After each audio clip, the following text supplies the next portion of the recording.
Yesterday, we talked about who will or won't win the group of five conferences and who will or won't represent the group of five in the college football playoff. I told you that I think Liberty goes undefeated, 13-0, wins Conference USA, and that undefeated streak is enough to get them in the college football playoff. Today, I'm going to tell you who I think wins the four power conferences, which will tell you who I think 5 of the 12 teams that make the college football playoff are.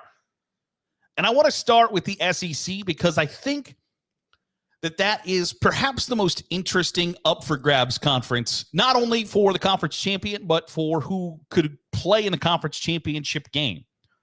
Because the SEC conference championship in 2025, to me, is as much about who you don't play as who you do. Who avoids who, and who got kind of the, for lack of a better term, the long end of the stick on the bottom tier SEC schools. So it might not be the conventional pick that damn near everybody's going to tell you that the SEC championship game is going to feature.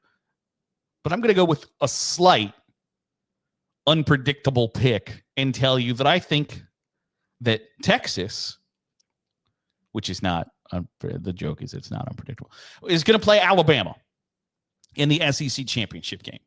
And I picked Alabama because flat out their schedule is easier throughout the conference slate than Georgia and LSU's.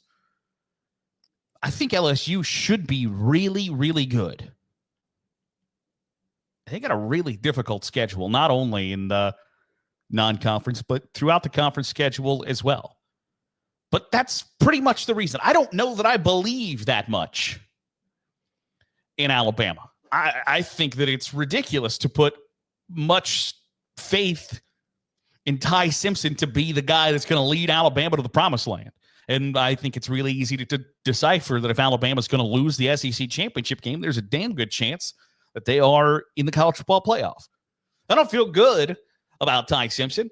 I don't feel good about picking Alabama, but I think that their schedule is easier than Georgia and LSU's. There are less trip-up opportunities for Alabama than Georgia and LSU. I think Georgia and LSU are probably better teams than Alabama, but it's not about schedule. It's not divisions anymore, and that benefits Alabama, and to a much greater extent, Texas. Texas is going to get to beat its chest throughout the college football season as the college football playoff rankings come out, that they get to say over and over again, we play the toughest schedule in America. We're in the SEC. They don't play the toughest schedule in the SEC from schools that are in the state of Texas. But by proxy, they're going to get to say they play the toughest schedule in America. Now, their non-conference game at Ohio State certainly helps that. But Texas doesn't play LSU. Texas doesn't play Alabama, doesn't play South Carolina, doesn't play Ole Miss.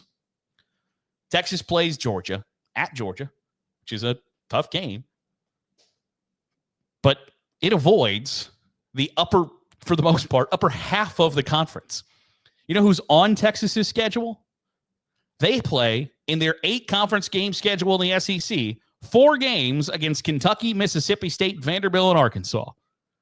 The schools picked to finish in the final 4 spots in the SEC preseason media poll, Texas has on their schedule. Half of their conference schedule is made up against the 4 worst teams in the conference. Now, I know that there are people who will tell you that, well, hell, Kentucky, Mississippi State, Vanderbilt, and Arkansas, they probably win the ACC or the Big 12 because the SEC. No, we're not doing that here because you know what? Kentucky is going to stink. Mississippi State is going to stink. Vanderbilt, going to stink. Arkansas might be okay, but their record's probably going to stink. And so Texas gets the benefit of playing the 4 worst teams in the conference. That's coupled with the fact that they're probably the most talented roster in the SEC, perhaps the most talented roster in the country. That's a nice thing to put together. Those dots are real easy to connect to put them in Atlanta in December. So I think Texas beats Alabama in the SEC championship game. Texas earns an automatic qualifier to the college football playoff. Now, elsewhere, and I think what is the other conference that is most up for grabs, and it might not be the one you first think of. I think that the Big Ten is up for grabs. There is a subsection of college football fans, media, etc., who believe that Penn State is a shoo-in, by far and away the favorite to win the conference. I don't feel that way. They don't have great weapons outside of the backfield, which, by the way, they've got the best backfield in the country. That's not really all that much up for debate, I don't think. But James Franklin routinely loses big games. And Drew Aller looked his worst when the lights shined the brightest in 2024. And I have a difficulty overcoming that. And Penn State fans will point to last year's game against USC as see, Drew Aller plays well in big games, as if you can't throw out the fact that USC losing that game dropped them to a 500 club and finished the season 7-6. Drew Aller played his worst games against his stiffest competitions. That's not really up for debate.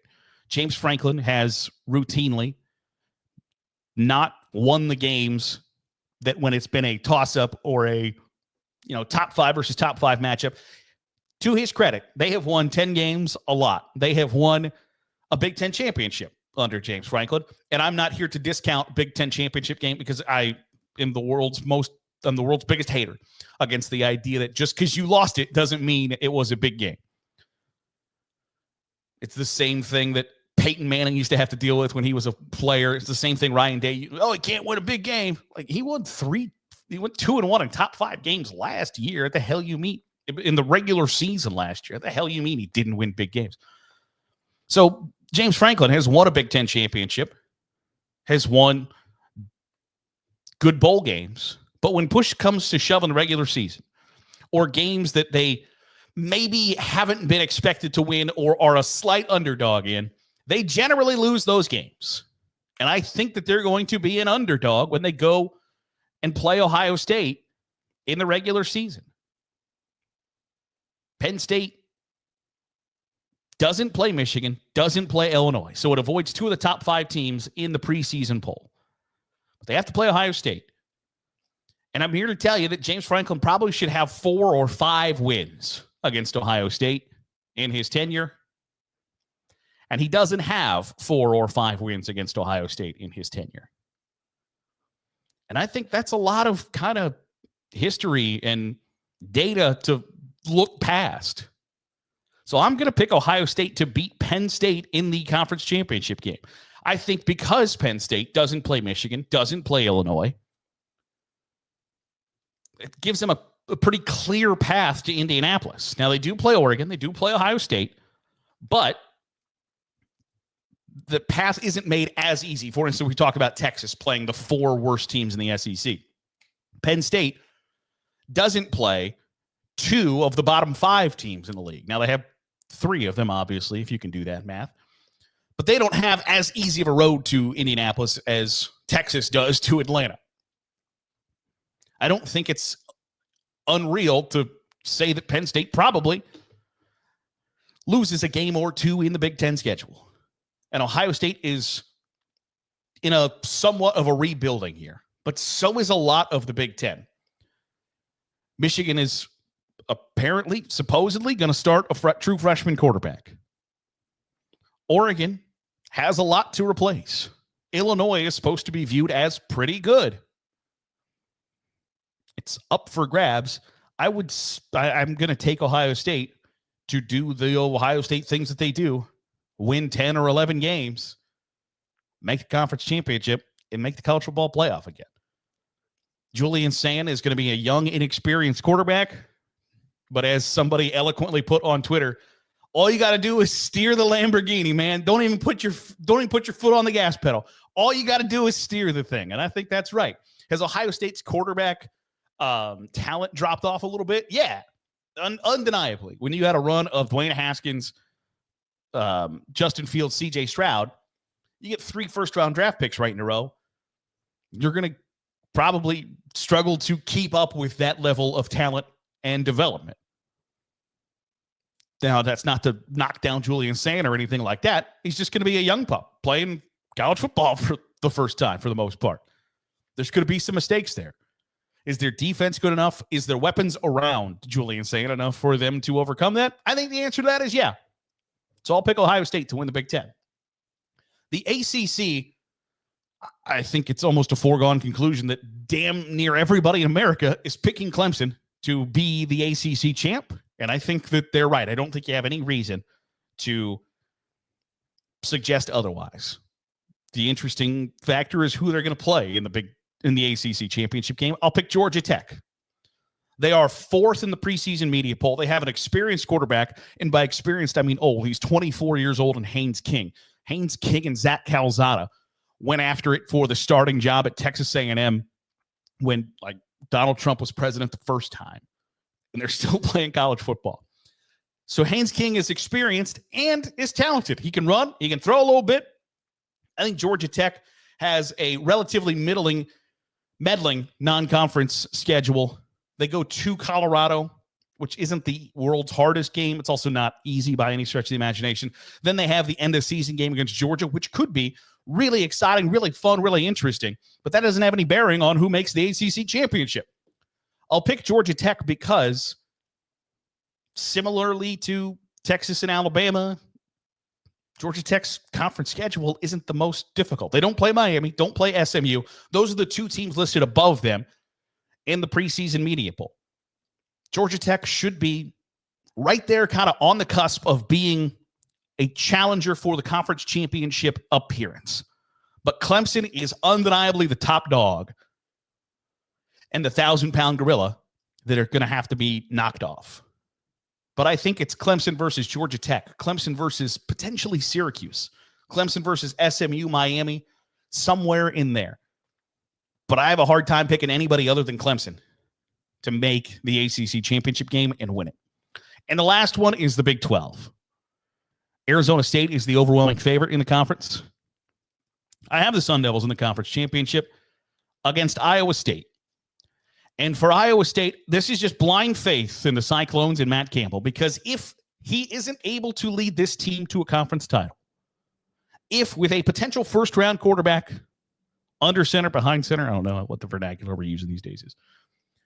If he has a potential first-round quarterback leading his program, and the Big 12 is as somewhat wide open as it's going to be in 2025, and I think you can throw probably Kansas State in the mix here as somebody who could easily make the conference championship game. If Matt Campbell and Iowa State can't win a conference title in 2025, I think it's fair to question if they're ever going to get it done. If this is ever actually a possibility, if it can be done. It's the same question that I had last year with Oregon. Oregon's never won the national championship. If they didn't win the national championship last season, how do you feel confidently that they ever will? And it's the same question for Iowa State. So I will put blind faith in Iowa State, Matt Campbell, and Rocco Becht, that somehow, some way, they will find a way to beat Arizona State in the conference championship. I don't feel great about it. That's the one that I have the least confidence in. But if it doesn't happen this year, when will it? And I think that's a fair question. I want to hear from you. Who do you think wins the SEC, ACC, Big 10, and Big 12? Drop them in the comments below. Let's have that conversation. That'll do it for today's episode of the Daily Huddle. I appreciate you making us a part of your day, however it is, wherever it is you're doing so. If you're watching on YouTube, hit the subscribe button. Make sure you're getting all the great college football content we're pumping out. If you're listening on the podcast feed, drop a 5-star review. It goes a long way in helping out the channel. I'll see you tomorrow for another episode of the Daily Huddle.